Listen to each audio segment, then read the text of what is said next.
C'est un habitat pour le moins étrange qui a élu domicile au Y-Spot à Grenoble.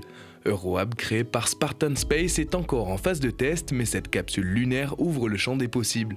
Autonome en énergie, ce module permettrait de pouvoir habiter la Lune, mais surtout de faire avancer à grands pas la conquête spatiale d'aujourd'hui. Nous sommes persuadés qu'on est en train de rentrer dans une nouvelle ère d'exploration spatiale qui va au-delà de l'orbite basse, qui va sur la Lune, plus tard vers Mars. Et en fait, l'Europe doit jouer un rôle là-dedans.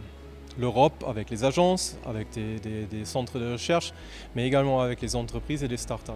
Construite à Grenoble, la capsule s'appuie sur les technologies iséroises du CEA et d'Air Liquide, piles à combustible, cellules photovoltaïques ou encore matériaux anti-radiation. La start-up a pu bénéficier de ce qu'il se fait de mieux en France. C'est deux parties. Il y a la partie basse qui est l'atterrisseur, donc de l'Agence spatiale européenne, et la partie haute qui est donc cette charge utile habitat qui s'ouvre comme une fleur et ensuite se gonfle avec la partie gonflable.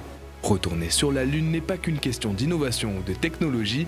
Le CEA, en partenariat avec l'Agence nationale de la recherche technologique, analyse l'aspect sociétal d'une telle mission. Le projet pose vraiment la question de la présence pérenne, du retour finalement des êtres humains que nous sommes sur la Lune. Est-ce qu'on va sur la Lune? Est-ce qu'on y va avec des machines? Est-ce qu'on va sur la Lune avec des êtres humains? Est-ce qu'on s'implante durablement sur la Lune? Est-ce que ça a un intérêt aujourd'hui pour l'espèce humaine, pour la planète, pour le climat, de s'implanter sur la Lune? Voilà. C'est aussi un lieu d'exploration minière pour les Américains, ils le mettent en avant. Voilà.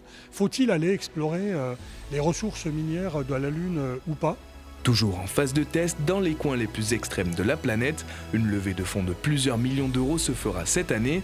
Avec Eurohab, un futur voyage sur Mars se précise, à l'unissage espéré en 2030.